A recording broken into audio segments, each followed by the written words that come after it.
This is Master Kerofsky, and this is a revisit of a revisit.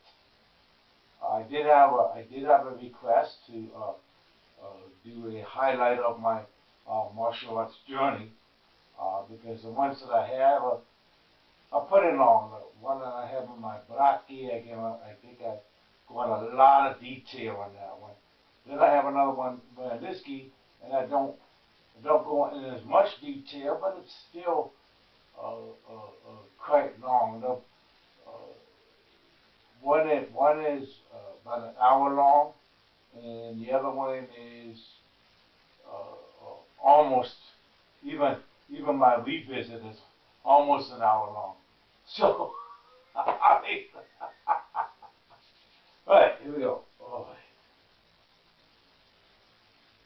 So, my wife said is to do the highlights of my journey. I do have to talk a little bit about my childhood, a little bit. Um, I was called names. I was called a retard. I was bullied a lot. I was picked on. Um,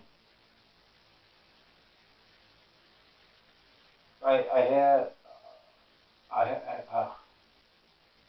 which I have now. I have a TBI, traumatic brain injury. But as a kid, I had a speech impediment. I couldn't pronounce certain sounds properly, like they are, and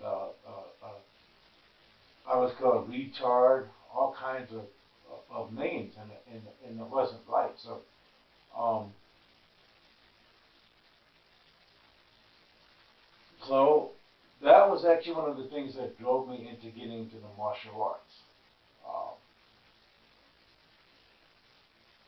when I was in elementary school, I took a few introductory classes, um, but that just it wasn't really enough because I still couldn't really defend myself on the school ground.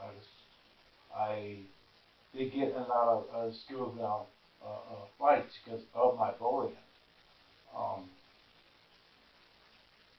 so, and of course, my journey did start in 1976. I was just going right before my 11th birthday with those introductory classes.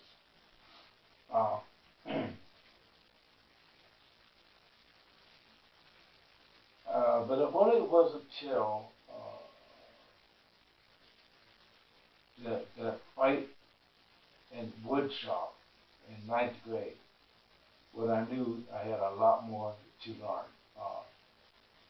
Somebody grabbed me from behind, and I got hit in the head with a 2x4, with one of the boards, a shorter 2x4, about that long. So I knew I had a lot more to learn to really be able to defend myself. Um, uh, so I got serious at Jess Mills dojo. Uh, I did karate classes and I did some jiu-jitsu classes. Um, my focus was mostly karate. Karate is my base. The name of the style was Shirite at the time, and then it became Matsuma Shoin-ryu. Uh, Shiryu and Matsuma Shoin-ryu. And I did that all the way up until I joined the United States Navy. Um, I'm not going to talk about my Navy journey, um, but it was quite a long Navy journey. Uh, from the Deppers to the Rock Island cadets to the battleship to all my other seagoing commands to my shore duties to all the different rates I held from a bosun mate cook, master at arms, and then a sea cadet officer. A long Navy journey. I'm not going to go on all those details.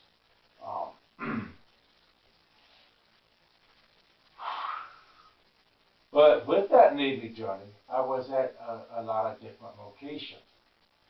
First in Long Beach, California. And in Long Beach, I got into Ed Parker's American Kinpo Karate. Um, before I actually left Long Beach and the battleship, I got my first degree black belt by being kicked in the gut by Grandmaster Ed Parker. So there's nothing like being kicked in the gut by Ed Parker. Um, he was a great influence and mentor. My main instructor at that studio was Ed Booz. Ed Booz is still alive. Um, yeah, I know it just started. Sorry, guys. And then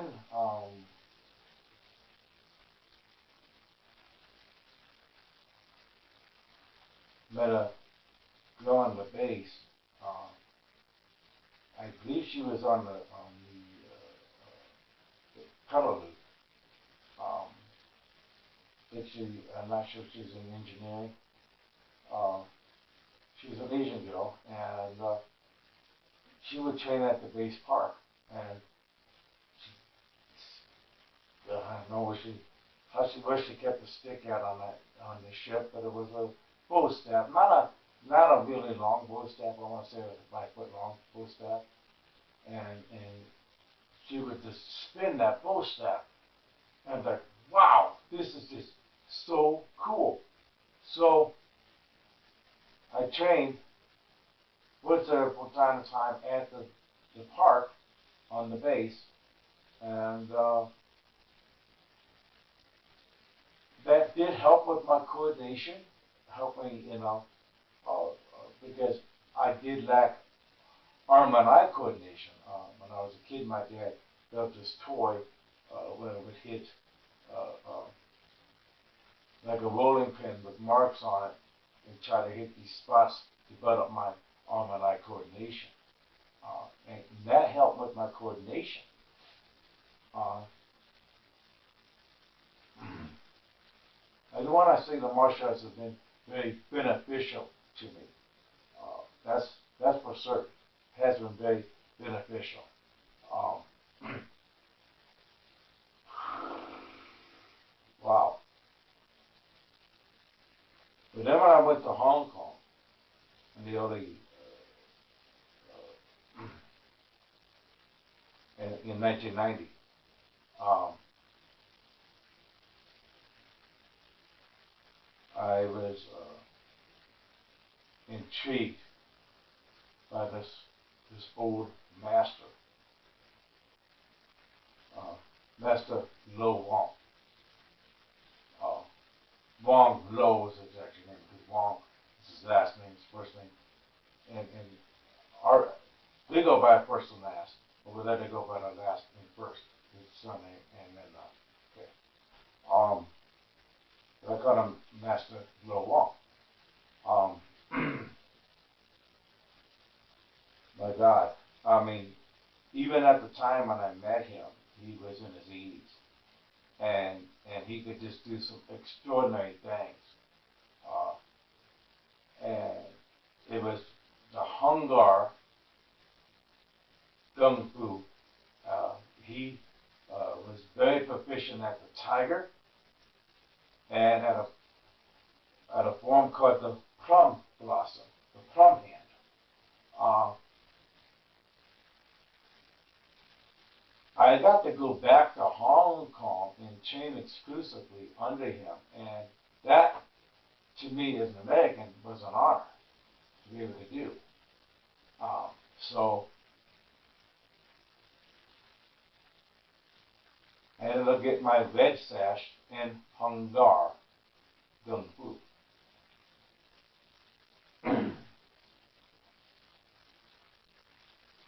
Now, with the deployments, martial arts studies was kind of hard to do. it was hard for me to continue going up on my ranks on my very first base style, which would have became known as later as Matsumara Shonri. And karate. Um,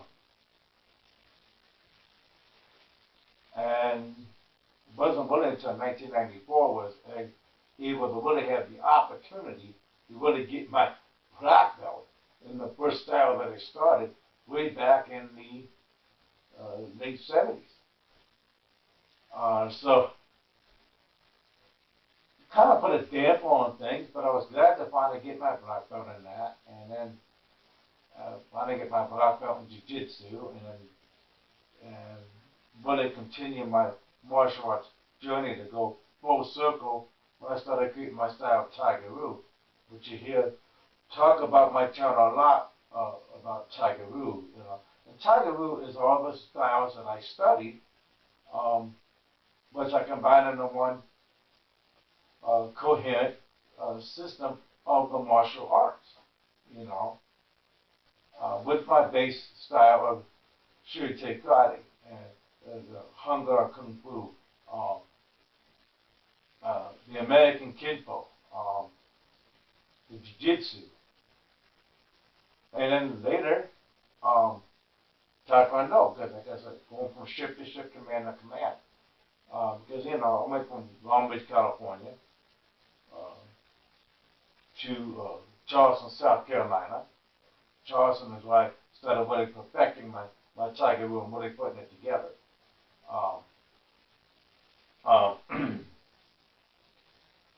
Though it was registered before that in Seattle, Washington, in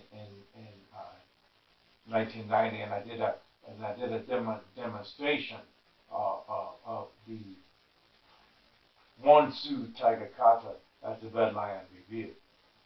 But it was in Charleston where I made that program really cohesive and really put it all together.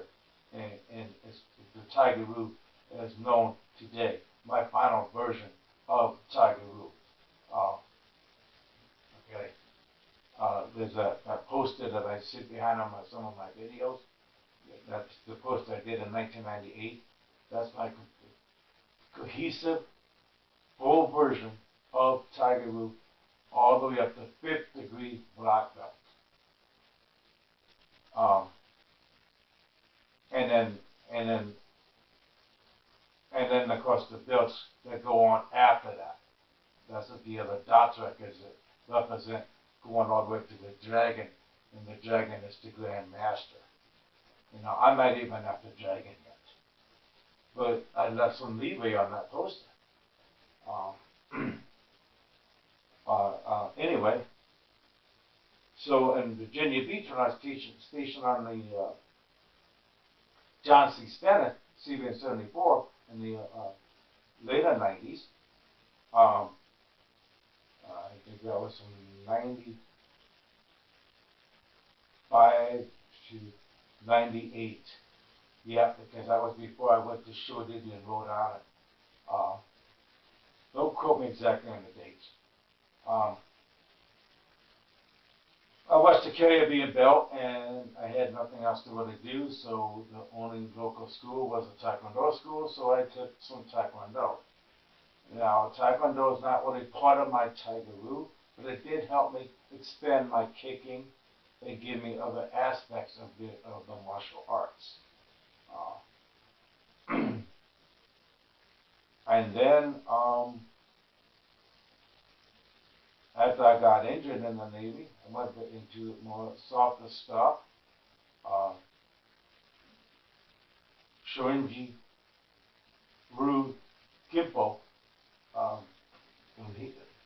instead of from here down to here, things were softer, a little quicker, more fluent, more flowing, easier with my body. And some Tai Chi I learned throughout my my martial arts journey, mainly from Master Lo Wang. Not only did he teach me the Hungar and the Plum Fist, but but he also taught me 40-step Tai Chi form. And I do some of that form seated in my videos now. And those forms help me focus, keep myself moving. And that's pretty much, I guess you would say, the highlights. And the highlights of the people that really taught me. I do want to give a shout out to Stephen Miguel. He was one of the kind of like the assistant instructors under Sensei Jess Mills. And when I would come home on leave and train at the studio, going up on my black belt journey, he would help me out with some of the katas and some of the forms.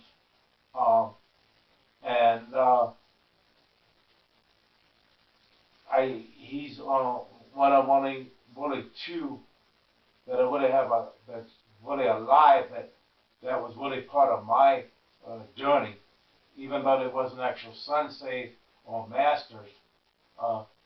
They helped me with my journey. They helped keep my journey going.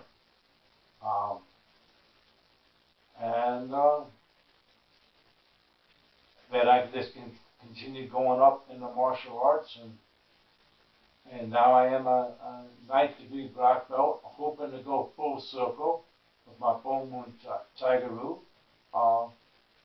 to Grandmaster. So yes, it was a really a heck of a martial arts journey for me. A lot of different people that influenced my martial arts. I didn't stay just hard with karate. I didn't stay with just ground fighting or jiu-jitsu. But I also did some kung fu and some of the animals. And so I learned the art of the martial art, the aesthetics of the martial arts, and the history of the martial arts. So I pretty much in my martial arts journey, I went full circle already, with one more rung to go in the martial art. Thank you. This is Master Kerofsky. Kerofsky from my new Kicking It with the Kerofskys channel.